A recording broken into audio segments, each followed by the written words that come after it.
اگر کوئی والدہ ہیں وہ اپنے بیٹے سے بہت شدید قسم کی ناراض ہیں،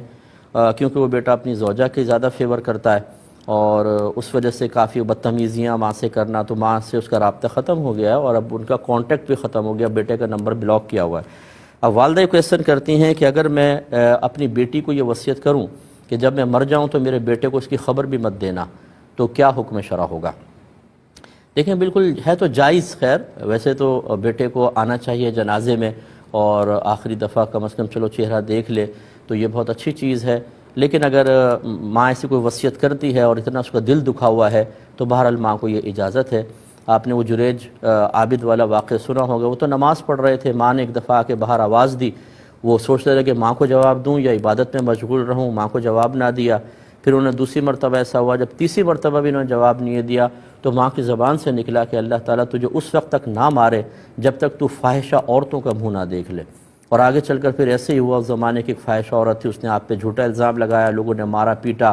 پھر آپ کی کرامت تھی، چونکہ اللہ کے بہت بڑے ولی تھے، تو ایک بچہ جو اسی عورت کا تھا، اس نے ناجائز طریقے سے بچہ پیدا کیا، پھر اس بچے سے گواہی دلوائی گئی تو پھر وہ ثابت ہوا کہ آپ نے ایسا نہیں کیا تھا، تو لوگوں نے معافی مانگی۔ یہ میں نے خلاصہ کر کے بتایا، لیکن خلاصہ کیا ہوا کہ ماں نے غلط فہمی کی بنا پر کیا، تب بھی اللہ تبارک و تعالیٰ نے اس کو سزا دی۔ ماں کی ناراضگی بہت خطرناک چیز ہوتی ہے، اور یہاں تو ارادتاً ہے کہ ماں کو تنگ کرنا، یہ کرنا، سب کرنا۔ اگر ماں کا دل دکھا ہوا ہے، وہ منع کرتی ہے کہ اطلاع نہ دیں، تو اس کی گنجائش ہے بالکل۔ اب اس میں مشورہ یہ ہے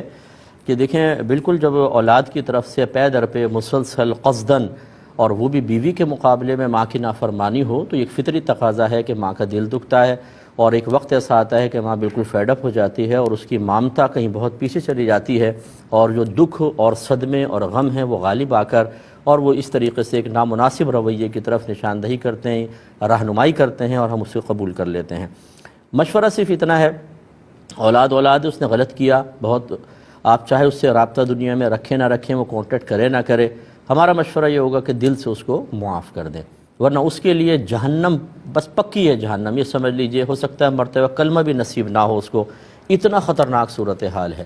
تو ایک وقتی کیفیت کے تابع ہو کر ہم بہت سے فیصلے کر رہے ہوتے ہیں، لیکن جب ہماری کیفیات بدلتی ہے تو بعض اوقات ہم خود ان فیصلوں پر پچھتا رہے ہوتے ہیں، افسوس کر رہے ہوتے ہیں۔ مثال کے طور پہ اگر کوئی ماں ہے ناراض ہو کے چلی گئی، تو اس کا دل تو مطلب ایک طرح سے اس کو مضبوطی کا احساس ہوا، اس کو اچھا لگا کہ میں اس سے انتقام لے کے چلی گئی، اب یہ بعد میں چاہے پچھتاتا رہے۔ لیکن جب مرنے کے بعد جو حالات اور کیفیات ہمارے سامنے آتے ہیں، اور خصوصاً میدان محشر، وہاں پھر تھوڑا افسوس ہوگا کہ یہ فیصلہ مناسب نہیں تھا۔ ہمارے نبی کریم صلی اللہ علیہ وسلم سے لوگوں نے بہت ہی ناروا سلوک رکھا لیکن آپ نے معاف کر دیا۔ ہمارا مشورہ یہ ہوگا کہ آپ مطلب چاہے میل ملاپ نہ کریں، وہ ویسے بھی آپ نے بلاک کیا ہوا ہے، لیکن دل سے معاف کر دیجئے گا، انشاءاللہ آخرت میں آپ کو اس کا بھی بہترین بدلہ ملے گا۔ ورنہ اولاد ہوتی ہے، اپنے جگر کا ٹکڑا ہوتی ہے، جب وہ غم میں اور دکھ میں آتی ہے اور پچھتاوے کا اظہار کر رہی ہو، رو رہی ہو، تو کتنے نافرمان کیوں نہ ہو، کتنے بدتمیز کیوں نہ ہو، آخر دل پگھل ہی جاتا ہے۔ تو اس لیے تھوڑا اس پہ بھی توجہ کر لیجئے گا۔